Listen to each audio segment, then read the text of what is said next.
Hey guys, in the latest development in the HYBE versus ADOR saga, Chairman Bang Si-hyuk, creator of BTS or the father of BTS, at war with Min Hee-jin, the CEO of sublabel ADOR or the mother of New Jeans. It has been mainly a war waged in the court of public opinion right now, but now we see that not only has Miss Min and her minions made some very horrible miscalculations and missteps when it comes to money, HYBE itself is now showing that it has made some major money moves, which means some major problems for Ms. Min and ADOR.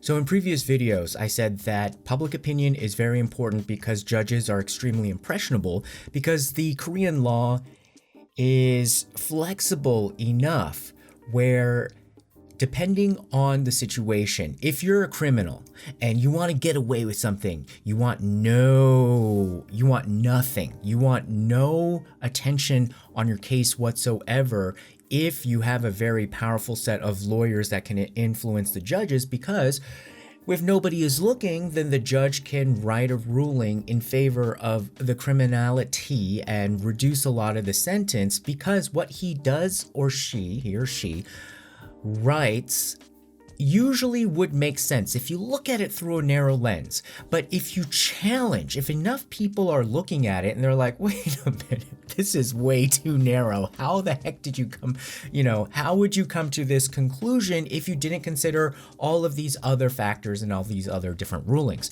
So in that case, it's good to not have a lot of attention on it.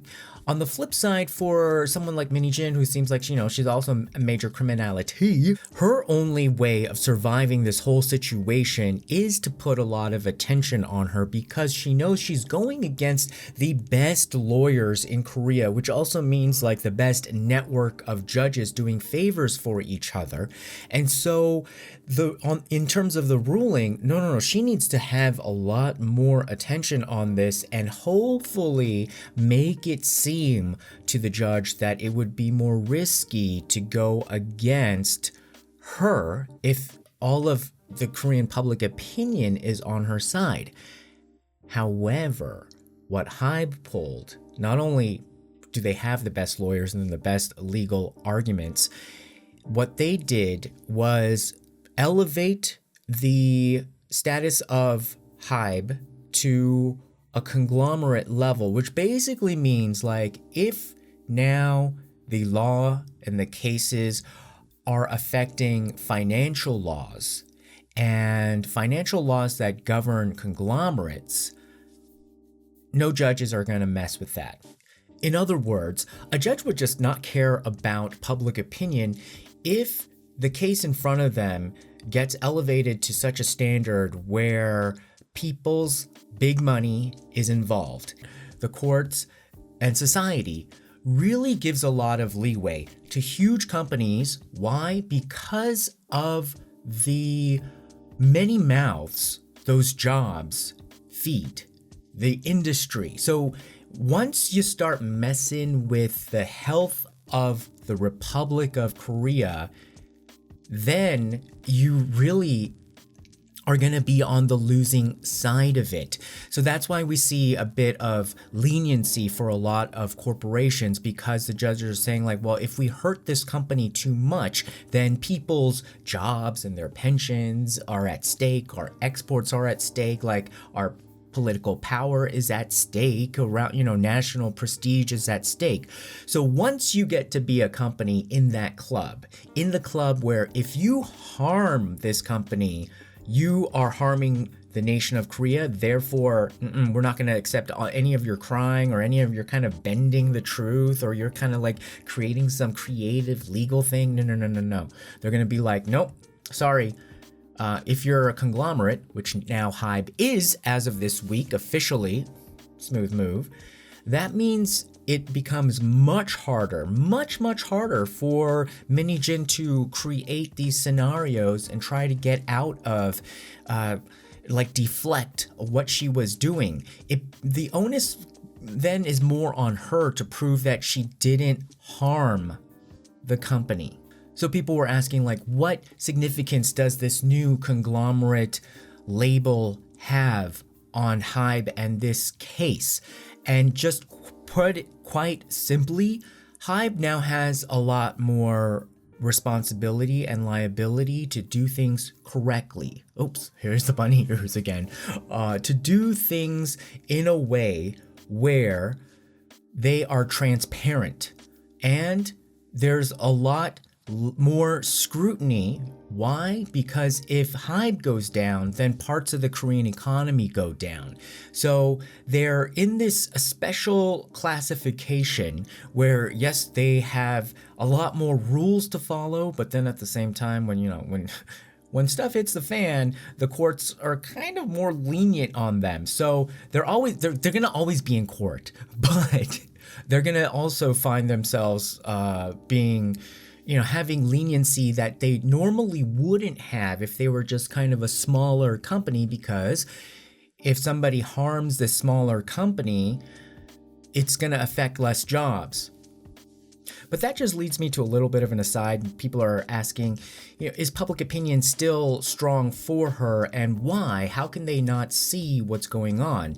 And I had to think about this a little bit, and and then receiving way too many threats. They're saying like, oh my God, how come you're like threatening New Jeans? I'm like, no, I'm talking about their boss, and then they're threatening my life. Anyhow, so because of like looking at this, it made me realize that the people in Korea who so-called on their side in terms of public opinion are probably very much like Min Hee-jin.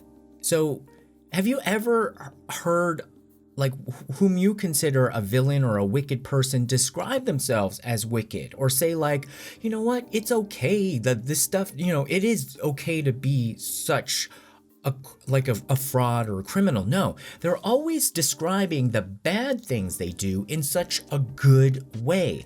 And so this is why I think a lot of something's going on in Korea is that the people who are as narcissistic or psychopathic or sociopathic as Min Hee-jin are definitely going to support her, but they're not going to say like, I support the psychopaths, I support the sociopaths. They're going to be like, no, what she's doing is correct. What she's doing is good. And then on the flip side, I think the other people who are supporting her are the Stockholm syndrome victims of people who find themselves in these kind of situations, and they're always believing in the best. It really reminded me that there is a group of the psychopaths and the people that they control, and both of these groups would look at this situation and both support and try to convince the rest of the public that Min Hee-jin is correct. It reminds me of this one time that this one girl was organizing a dinner that she said was part of our networking group. So there's this one networking group, and we're supposed to kind of all meet, and she was going to organize it. But what she had also done was not tell anybody else, but she had gotten a different group that she was part of, and it made it so that it's just convenient to her for these two groups to merge, which is fine. But what I found was like a little bit odd. Like the people she invited, they were all so nice, very kind-hearted. But then I was like, this is really odd. And I feel like, this is a little bit manipulative, like, on different levels I won't get into. But then when the organizer, she was like, I only like to hang out with kind people. And that immediately raised a red flag, and it pissed me off because it's as if she was referring to all these people that she gathered here as objects, like, little like playthings. And then I just said, so do you think that makes you one too? And then she kind of immediately got it. So that's what made me feel like, ooh, she's a little bit psycho. And so she's gathering people around her that she thinks that she can easily control, and they were easily controlled, no offense. And so that's the problem, because they in terminology with narcissism, they'll call them flying monkeys. You know, like the Wicked Witch of the East has the monkeys that she controls, and those monkeys are always trying to convince other people, especially the ones that say like, oh, no, something wrong is going on here. And it's not the mean people who are holding back the truth.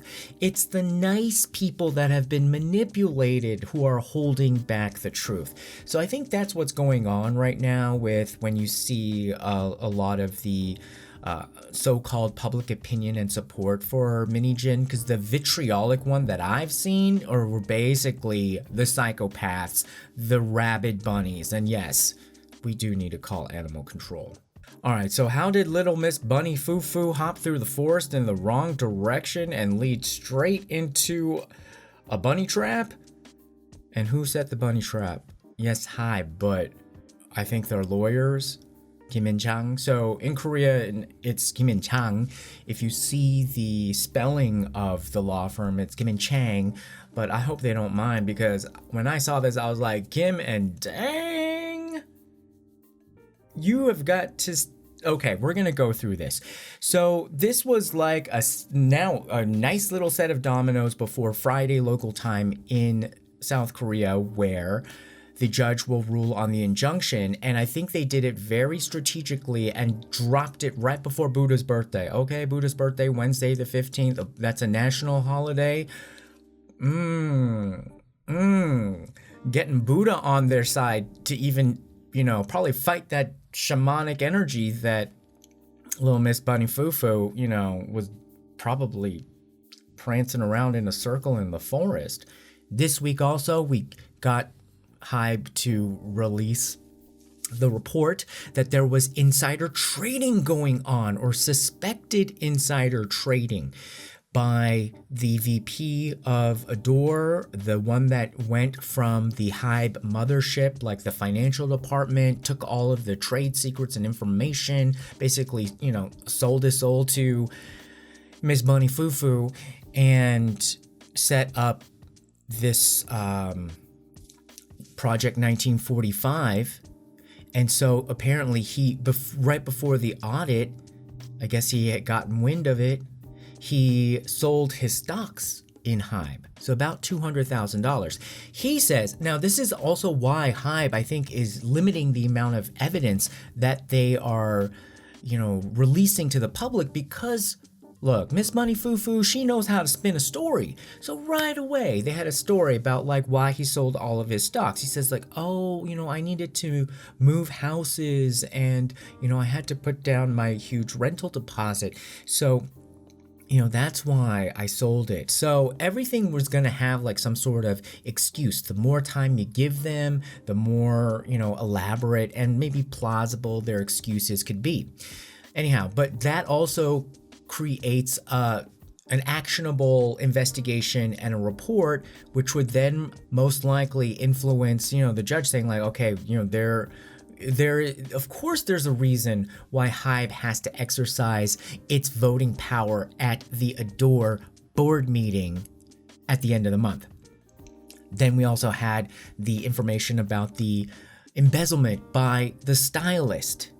And then we had this additional information come out about an investor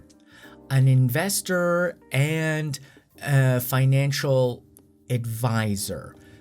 So early on, HYBE did say, this is not something that like HYBE is like totally throwing out of left field. It's just like everyone's just like, oh, where's the evidence? Or I don't believe the evidence, or like I've never heard of that.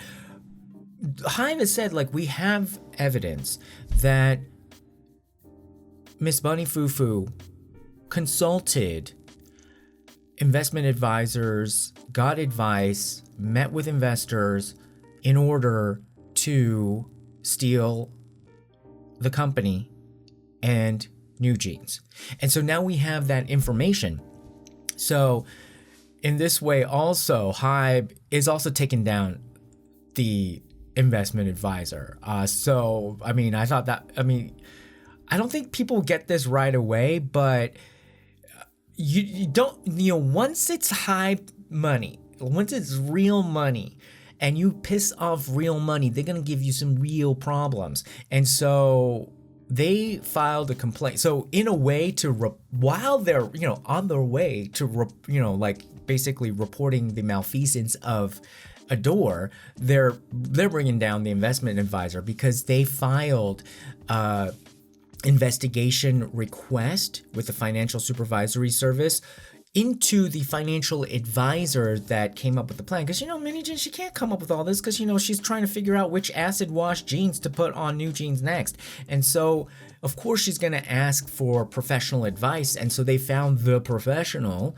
And apparently, I don't know what, investment bank he works for, but So basically, HYBE is trying to send a signal like, don't pull stuff like this. If you think, you can hatch a plot and like try to betray us, think again, because this Mr. A from this investment bank is probably sweating in his pants right now, because now that they're conglomerate status, if you violate this Capital Market Act, the penalties go up. It's a different playing field. So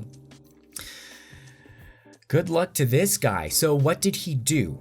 Apparently he advised clients at the investment bank to buy HYBE stock while he was also working on destroying the value of HYBE. And so from what we've seen right now, the stock of HYBE, the price has plummeted.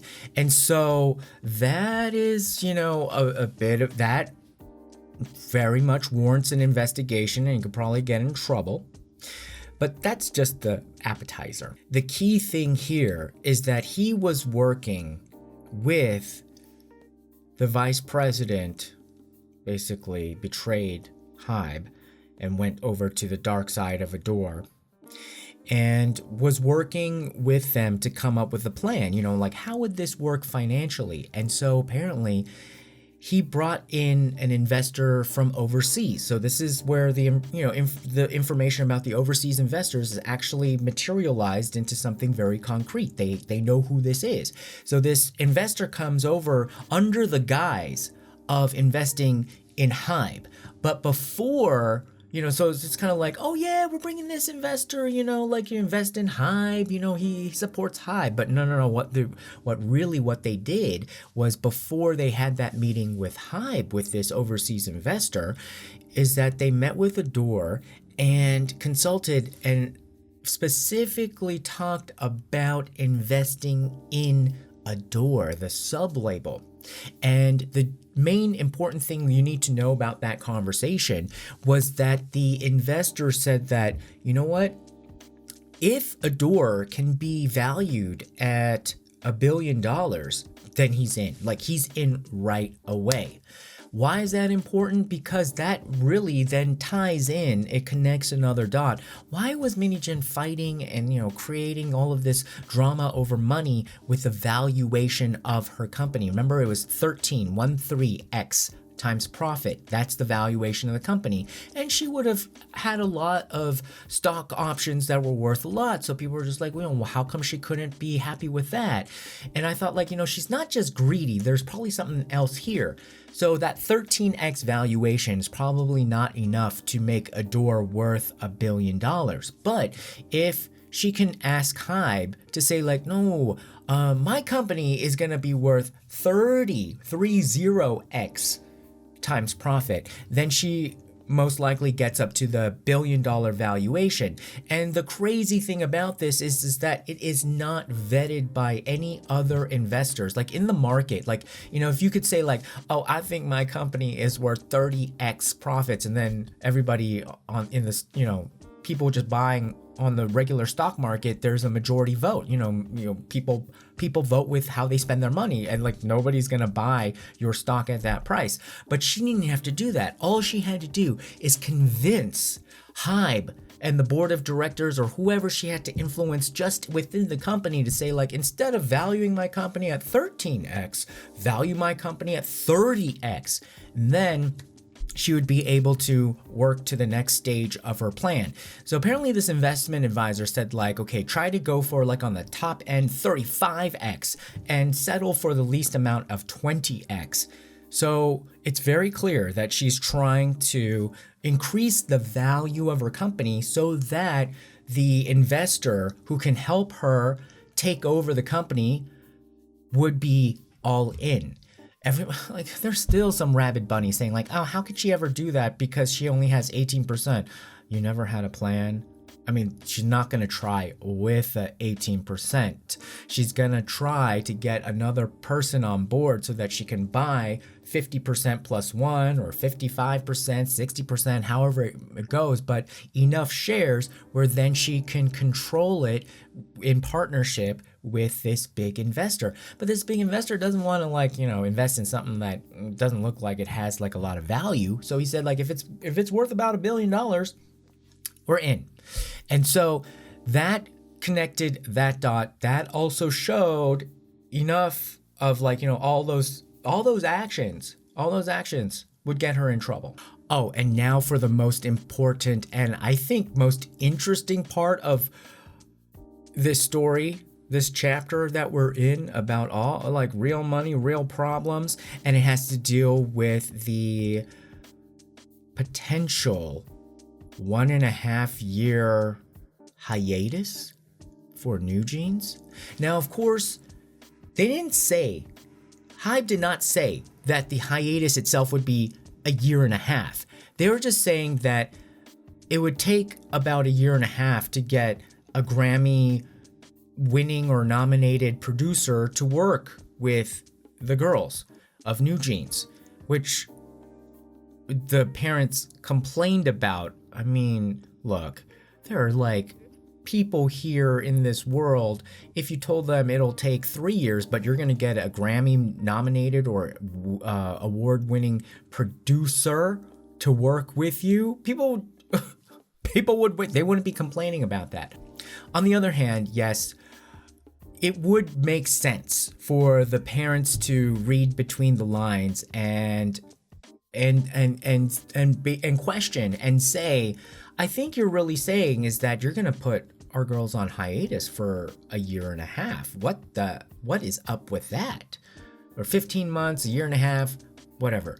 I'm sorry that it affects the girls of NewJeans and their careers, but better now than later to learn that this world, but particularly the music industry, is tough. And so if you're just complaining right now about your $5 million, your like unclear greeting in an elevator and not being able to go first, you kind of have champagne problems.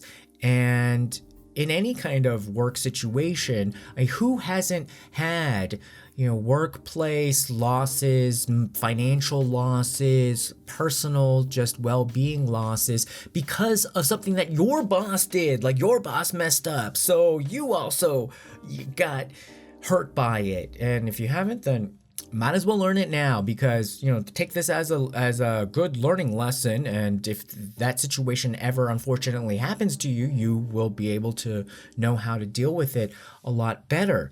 But why would it really be attacking Min Hee-jin to put the girls on hiatus? It all comes down to money, because her valuation, like we said, is 13x, which she was trying to get up to 30x, but 30x of what? The profits. And how long? Is it last year? No, it's the past 2 years. And so it's an average. So if you stop all economic activity for NewJeans, which basically means like artistic activity, which turns into economic activity, then the average of her profit plummets. So we have evidence that Min Hee-jin was planning on exercising her stock options in January 2025, even though she could start doing them in November of 2024. Why would she wait until January 1st? They literally wrote the 1st of January. That is because they want the average of 2023 and 2024. That's why they're doing all these commercials, going to Japan, doing the Tokyo Dome. Like, she was thinking that 2024 would be a good year. 2023 was a good year, but 2022 had losses. ADOR lost money in 2022. So if she started to sell her stock options in a few months, in October and November, she would have to average the profit from 2022, which was a loss, and then 2023, which was a profit. But if she just waits just a few more weeks to January 1st, then she would be able to get the profit valuation of 2023, which was profitable, and 2024, which she was seeing as profitable. But if HYBE says, like, you know what, starting in June or July, we're putting you on hiatus, that basically means the 6 months of 2024 has zero income, which means a lot less. So this is HYBE's strategy. And you might you might say HYBE is evil for doing this, but I've seen a lot of virtue signalers do a lot worse over a lot less when you feel like somebody has wronged you. And if you have built a company and you just see this, like, one person come in and just, like, ruin everything you've worked for, I think this is pretty mild. So I think the initial strategy is to try to get the court, like the law, either civil or criminal, to trigger all the clauses in her contract that would be breach of trust, which basically means her stock options are canceled, and then she would just get refunded the amount of money she paid to buy the stock options, which, remember, was about $2 million, $1 to $2 million, which she had borrowed anyway from Chairman Bang. So basically it would just be a wash. Then I think what they're trying to do is, because it's Kim and Dang, they are trying to make sure that, okay, if they don't get that, then we're going to minimize our exposure. And if she has to do a valuation that's an average of 2 years, and if she's going to wait until, like, it's only the good years to sell, then they're going to make sure that she don't have so many good years. And, at this point, if NewJeans is the collateral damage, I hate to break it to, the little bunnies out there who may not have, been in the workplace, but it sucks. There's a lot of times when you didn't do anything wrong, but you are collateral damage. Should it happen to them? No. But should your boss that, you pledged so much loyalty to have done all of these things to get, in that situation? No. So most likely what's going to happen is that on Friday, the injunction is not going to go Min Hee-jin's way, and HYBE will be able to fire Min Hee-jin at the board meeting the end of this month, replace them with the people that they've already selected. Apparently, they've already selected the new leadership of ADOR.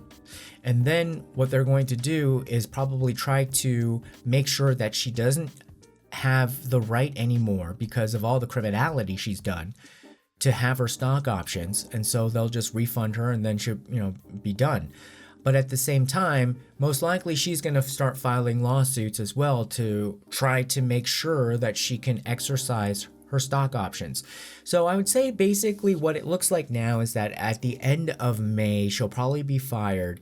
And then we're going to kind of go into more of a low-key situation with this. It'll still be active, but it's just going to be drawn out in the court.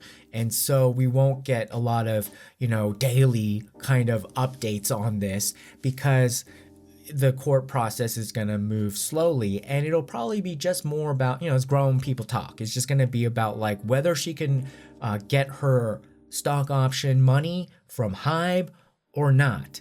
And then that'll probably be the end of it. But, stunt queen's always going to be stunting. So I bet she will pepper stuff in between the court dates, so maybe it won't be so low-key.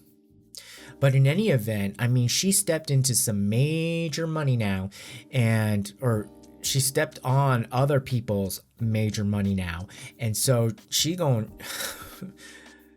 find herself a little bit lost in the forest. What do you guys think? This is a mess. It's a mess. It's a mess. Put your comments below. Remember to like, share, and subscribe. And if you see a rabid bunny, please call animal control. All right. Talk to you later. Bye-bye.